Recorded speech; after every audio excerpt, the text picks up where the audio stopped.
Olá, sejam todos muito bem-vindos ao canal. No vídeo de hoje, nós vamos dar continuidade à leitura do livro Jesus, o Mistério Revelado, e nós vamos iniciar o capítulo O Grande Mistério em Reflexões Práticas. Se você ainda não é inscrito nesse canal, te convido a se inscrever, ativar o sininho de notificações e também a curtir esse vídeo, para me ajudar a disseminar sementes de Cristo pela internet. Posso contar com a sua ajuda? Já curte aqui embaixo e vamos continuar a nossa leitura. O grande mistério em reflexões práticas. O grande mistério manifestado em Jesus.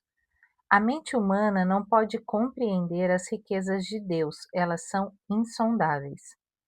Ó profundidade das riquezas, tanto da sabedoria como da ciência de Deus!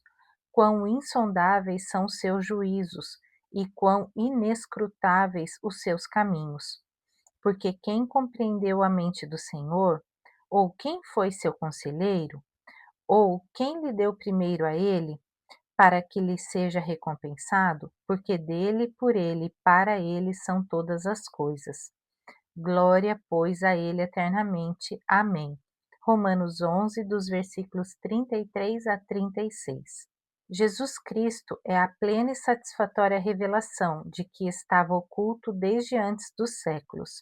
Autores, os mais acadêmicos e piedosos, se debruçam sobre qual das epístolas seria a principal condutora da revelação divina, se Efésios, se Colossenses ou se Romanos. Contudo, em cada uma por si e em todas em harmonia, ficamos maravilhados com o derramar copioso das luzes do Espírito sobre o grande mistério, Jesus Cristo. A maioria da cristandade de hoje vive ao nível da camiseta Shalom, nem percebendo a profundidade da riqueza subliminar, além de páginas lidas meramente com a capacidade humana. Deus há de iluminar nossos olhos para que possamos perceber Jesus Cristo impresso na corrente sanguínea do universo. O Criador deixou uma impressão em todas as coisas. O que veio à tona dos pulmões do Criador ao pronunciar a existência do mundo foi Jesus. Todo o cosmo carrega a magnificência pintura de Jesus. Tertuliano afirma que Jesus Cristo perpassa o mundo assim como o mel perpassa todo o favo.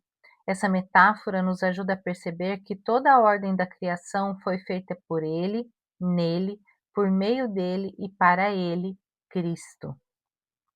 É de cortar o coração ao ouvir o grito da criação, como vemos em Romanos 8, dos versículos 22 a 24, porque sabemos que toda a criação geme e está juntamente com dores de parto até agora.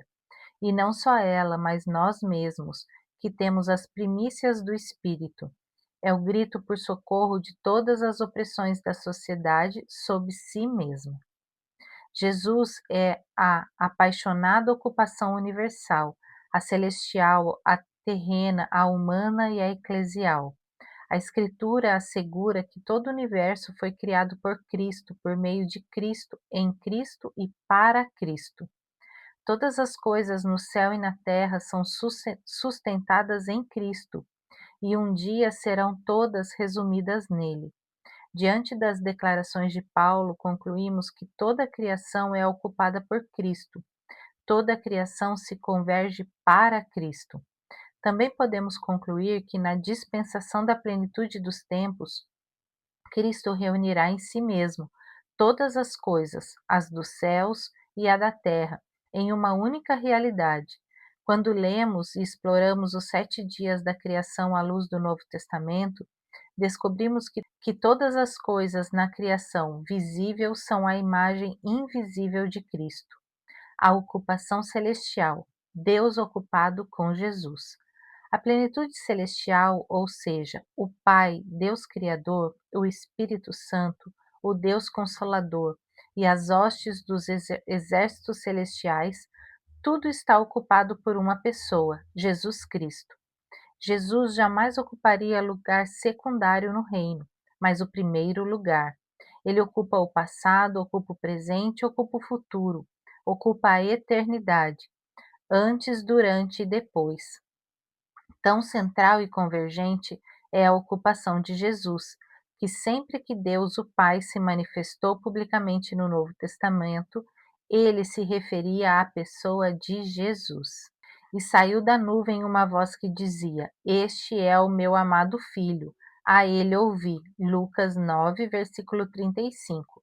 Aqui é no episódio da Transfiguração. Certa vez Jesus declarou: A boca fala do que está cheio o coração. Deus sempre falou do que estava cheio o seu coração, entre parênteses, ser. Quando Deus falou em ambas as situações, no batismo de Jesus e na transfiguração, seu coração estava transbordando, e o que vinha à sua boca era: Jesus, meu filho. O Pai está revelando Jesus. Deus fala de seu Filho Jesus Cristo, pois Cristo é o precedente de todas as coisas no coração de Deus. O pão da vida pode ser provado em cada palavra que sai da boca de Deus. E chegando-se a ele, o tentador disse: Se tu és filho de Deus, manda que estas pedras se tornem em pães. Ele, porém, respondendo, disse: Está escrito: Nem só de pão viverá o homem, mas de toda a palavra que sai da boca de Deus. Mateus 4, 3 e 4. Aqui é no episódio da tentação de Jesus. Sempre que Deus fala, ele fala de Jesus, a essência de toda a criação. Quando Deus fala, ele expressa Jesus ao ser humano, às autoridades, às potestades, reinos e poderes. É por isso que Jesus é o Verbo, que era desde o princípio, o Logos, a palavra viva de Deus. Assim vemos que a palavra é uma pessoa, Deus em Cristo. Revela-se a si mesmo pleno e totalmente. Ninguém jamais viu a Deus, a não ser o Filho que está com o Pai, e o Pai o revelou. João 1, versículo 18. O Pai revela o Filho e o Filho revela o Pai. Deus totalmente ocupado com Jesus, seu Filho. O Pai é tão comprometido com Jesus que ele tanto se agradou em lançar sobre seu Filho toda a plenitude da divindade que é o próprio Deus, porque nele habita corporalmente toda a plenitude da divindade, e estáis perfeitos nele, que é a cabeça de todo principado e potestade. Colossenses 2, versículos 9 e 10. Porque foi de agrado do Pai que toda a plenitude nele habitasse, e havendo por ele feito a paz pelo sangue da sua cruz, por meio dele, reconciliasse consigo mesmo todas as coisas, tanto as que estão na terra como as que estão nos céus. Colossenses 1, versículo 19 e 20. O Espírito Santo ocupado com Jesus. Assim, da mesma forma como o Pai, também o Espírito Santo está plenamente ocupado com Jesus. Se não a única realidade que o Espírito revela, Jesus é sua primeira ocupação. Mas aquele Consolador, o Espírito Santo, que o Pai enviará em meu nome, esse vos ensinará todas as coisas e vos fará lembrar de tudo quanto vos tenho dito. João 14, versículo 26. E quando ele vier, convencerá o mundo do pecado e da justiça e do juízo. Do pecado, porque não creem em mim, da justiça, porque vou para meu Pai, e não me vereis mais, e do juízo, porque já o príncipe deste mundo está julgado. João 16, dos versículos 8 até o 11. Como o Espírito Santo faria isto? Convencer o mundo do pecado, da justiça e do juízo? O Espírito faz isso ao revelar Cristo ao mundo, o grande mistério. O Espírito está sempre envolvido com Jesus. Ele o magnifica, glorifica e revela para o exaltar como o Senhor Jesus Cristo. O Espírito aplica toda a verdade de Jesus na vida prática de toda a humanidade. Isto que é a ocupação do Espírito Santo com Jesus. Vamos terminando a nossa leitura aqui por hoje. Desejo a todos vocês uma abençoada semana e até a nossa próxima leitura.